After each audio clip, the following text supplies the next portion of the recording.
Bonjour Elisabeth.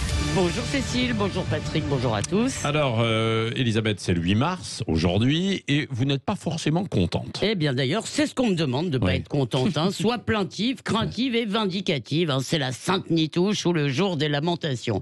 Alors le 8 mars, il n'y a plus d'emmerdeuse, d'emmerdante ni d'emmerderesse, comme disait Georges Brassens. Seulement, n'est-ce pas Cécile, de pures et innocentes créatures ne pensant jamais à mal et le faisant encore moins. Donc on peut s'attendre à un horripilant défilé de pleureuses avec les hochets habituels. LFI, la France Insoumise, n'enverra que des femmes dans les médias. Le woman's planning, ça c'est vraiment audacieux. Sans oublier les sondages déprimants. 20% des femmes harcelées au travail et 45% qui auraient déjà été victimes de violences sexistes ou sexuelles. Bon, Une sur vous deux. ne mettez pas en doute les chiffres. Eh bien, je vais me gêner, parce que, non mais écoutez, Oui. quand le statut de victime vous vaut la sollicitude des médias, des institutions, de vos contemporains, eh bien, tout le monde veut l'être. Donc, les sondages déclaratifs sont tout de même un peu sujets à caution.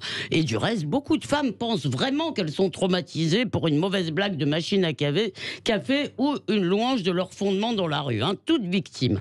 Alors, bien sûr, je vous entends déjà, Patrick, il y a évidemment de vraies victimes, de vrais harceleurs, maîtres chanteurs ou violeurs. Et Oui. comme on n'arrête pas le progrès, mais qu'on ne change pas la nature humaine, eh bien, il y a aussi des harceleuses maîtresses chanteuses qui persécutent leurs collaborateurs aussi bien que des hommes. Mais ce qui est archi faux, il faut le répéter, c'est que la violence et la domination des hommes soient la norme, c'est-à-dire un système, comme on dit.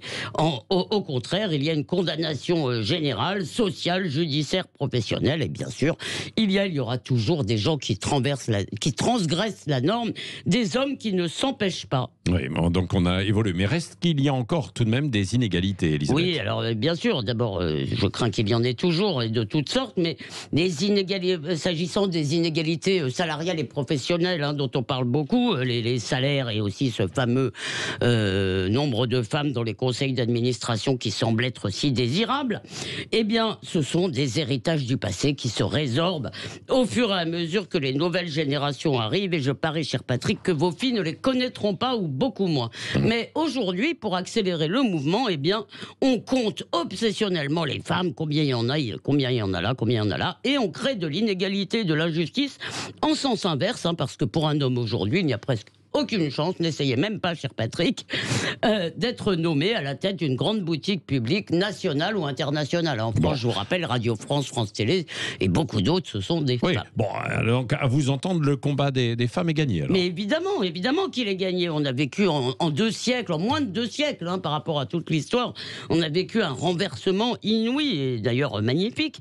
Et au lieu de célébrer ce triomphe, eh bien, la plainte permanente désarme les femmes, surtout les jeunes, qui sont incitées à croire qu'elles sont discriminées, donc que quelque chose leur est dû par nature. Eh bien, beaucoup de femmes, si vous voulez, savent rendre les coups, elles savent se défendre, elles ne se sentent pas menacées ou agressées par les hommes, elles ne trouvent pas la masculinité toxique. Alors moi, pour ce 8 mars, eh bien, je réclame pour les femmes le seul véritable privilège, enfin en tous les cas l'un des derniers privilèges masculins. Nous avons le droit de ne pas être traités en victimes.